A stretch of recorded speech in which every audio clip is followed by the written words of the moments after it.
Hey guys, so as promised, I have that video of 1980X for you guys. And this time I'm saying it correctly, 1980X. But yeah, just let me know if you guys like it. Let me know what you don't like, what you do like. I'm still learning what I want to do for the writing parts because this one was a little bit more scripted with a little bit of improv.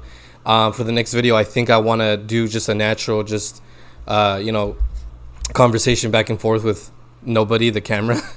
But yeah, if you like it, throw that thumbs up. If you didn't like it, don't hit dislike. Just throw a comment. Just let me know what you didn't like. If you think I can do better in certain aspects, I'll take that feedback and I'll run with it.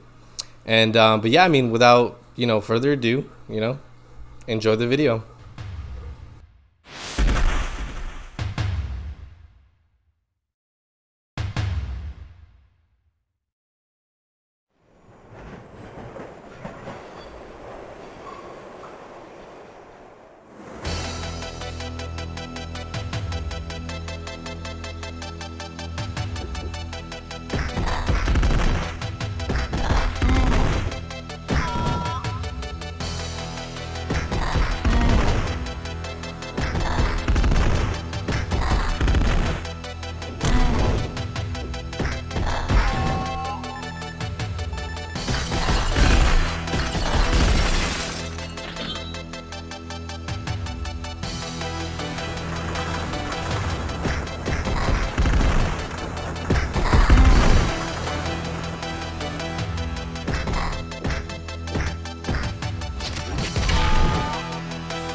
And that's how the game starts.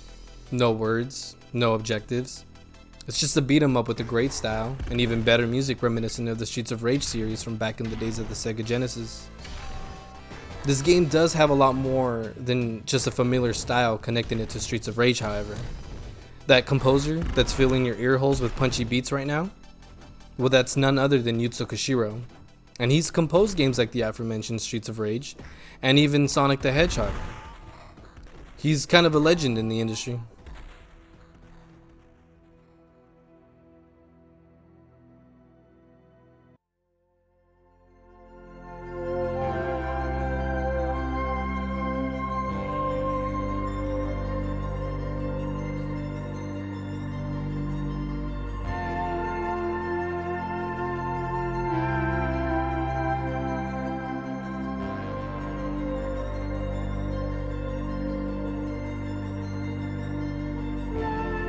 There I was, up in my room, just like every other night. After the first minigame, the game opens up more with a narration from the kid. Now this kid's the main character of the game, and the game briefly touches on what the kid is going through at this point in their life. I'd still be here. This game sort of works as a coming of age story, and you only really get to scratch the surface of what's going on here. You get a glimpse of the romantic interest, you get hints that something bad may have happened to the father, and you definitely get to see that there are issues between the kid and their mom. Now, because of these issues, the kid finds a safe haven of sorts in an arcade that they stumbled upon in an old abandoned factory. And with the discovery of this arcade, video games has become this kid's passion. Kind of like mine, you might say. It's a story with a lot of heart, even with how short it is. And that's probably the one downside about this game. It's actually so short that I was able to record the entire game, start to finish, with the end credits included, in just about an hour. It ends with leaving you wanting so much more, and as far as I know, we will get more to the story. Only time will tell when that comes, and I'll do my best to keep up to date on the sequel. For now though, I want to break this game down into pieces, which should be easy enough. And I've already talked about the first game, so let's move on to game number 2.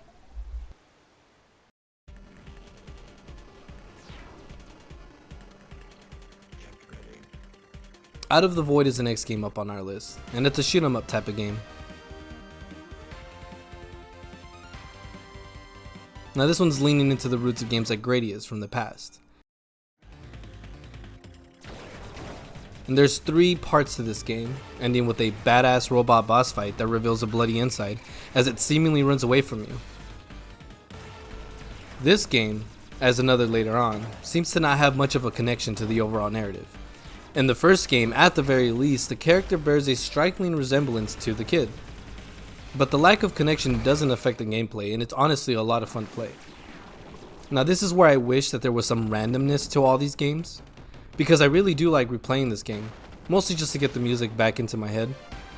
But with some random elements thrown in there, it could really help to keep the games fresh.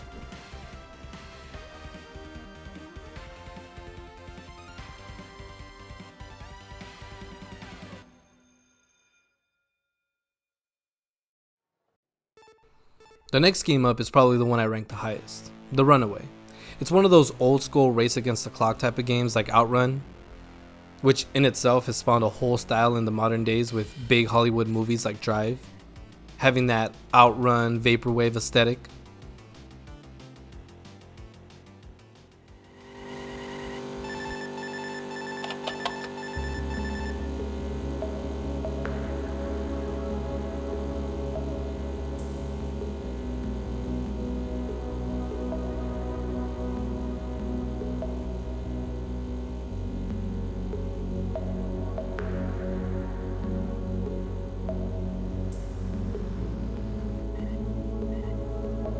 Now the music in the second half is something I'll keep on my playlist until the day I die.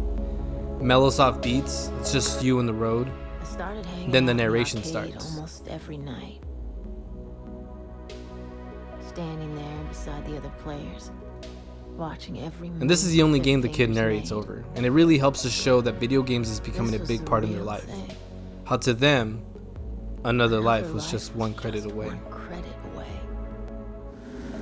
The only bad part about it was having to come back up to the real world.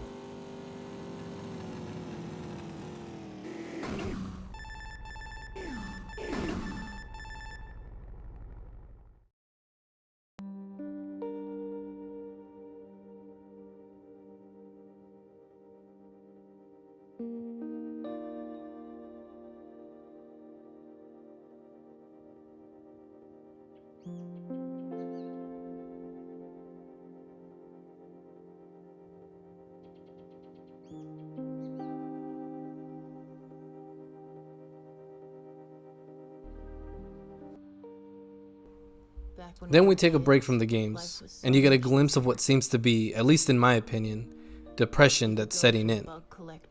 You can see it, which is how they passively go about their day, and the music invokes these feelings of sadness. All while the kid talks about how growing up changes things. How when you grow up, a part of you dies.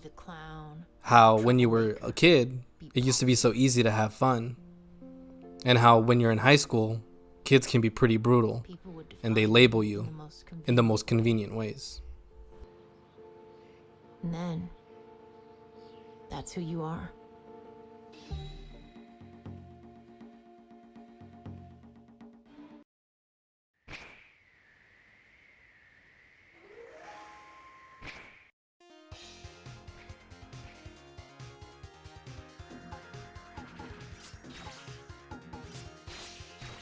Then we come to Shadowplay, which, by the way, has such a satisfying death animation that I had to die on purpose just to get it recorded and show you.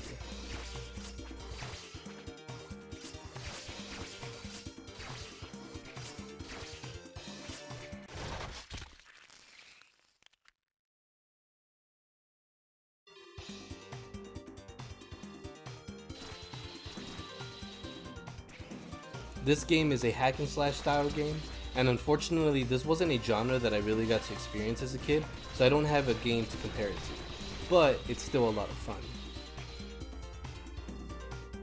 Now the way the game works is it auto runs for you as you dodge and you slash your way through some beautiful Japanese scenery.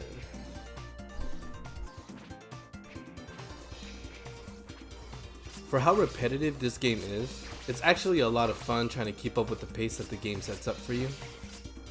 Now music, again, is well crafted and it fits perfectly, but by now that really shouldn't come as a surprise. Eventually you get to a point where this Studio Ghibli looking beast stalks you in the background. Then it comes in at the end of the game as this game's boss fight, where you have to jump from platform to platform trying to avoid its swipes. It feels really good to dodge each attack at the last possible second. And for how much I like this one though, the next game is the one that really shows you the kid's relationship with their mom, and it's not pretty.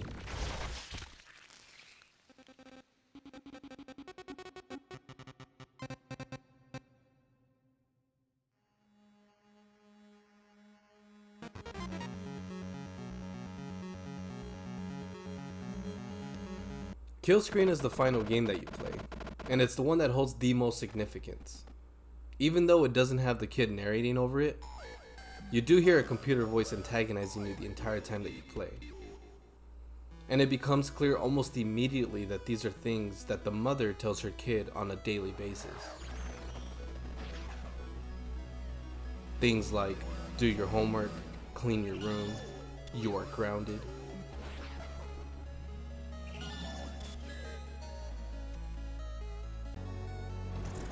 Kill Screen plays as a dungeon crawler, and your goal is to find and kill 3 dragons, each with their own weakness.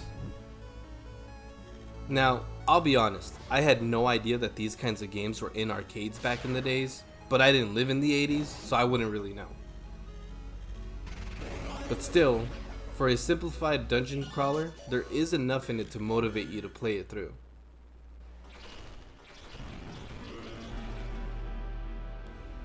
Once you defeat those 3 dragons, you're put into an unwinnable boss battle against a System Shock looking face. Now I'm pretty sure that this face is supposed to simulate your mother, and like all arguments that you would have with her, you will always lose them.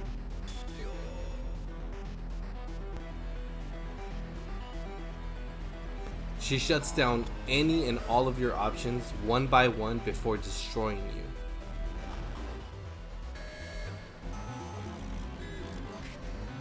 And as I said before, this game is probably the most important for the narrative, as it shows the real relationship between this kid and their mother.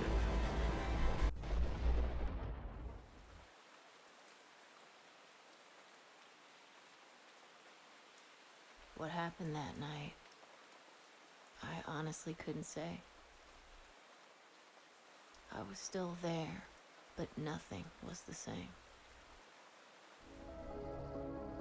The game was not over. It was just beginning. And then, the game ends, and it leaves you wanting so much more with an ending like that. You only really get a bread trail of what's actually going on, and as much as I wish I could have had a little bit more, I respect the creators of the game because it's clear that they had a vision in mind, and they followed through. So here's to the next game in the series, and I'm really excited to see where they go with it. Hey guys, so I hope you guys liked it. I hope you guys enjoyed your time here.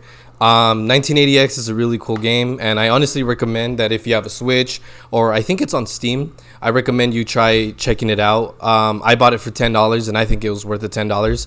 I replayed it 4 or 5 times before replaying it for this video, so probably about a total of 6 times now, and it's a cool experience. It's a cool little story, and the music is great, you know, so you're gonna have a good time. I'm in no way affiliated with the creators of the game, and yeah, I mean, so far this is cool. This is my first video, and I hope that for the most part it was at least a bit entertaining. And just to give you guys kind of a hint, what I'm working on next, I'm gonna be tackling this behemoth, which I'm probably gonna have in the thumbnail. Halo needs no introduction, and it means a lot to me as a video game, so I do want to talk about that in my next video. And I should say my next discussion video, because chances are I'm gonna have other little videos here and there that aren't just, you know, me talking about something. There'll be more like compilations of the video games that I play, like Smash Bros. So in my next discussion video, I'll be tackling Halo.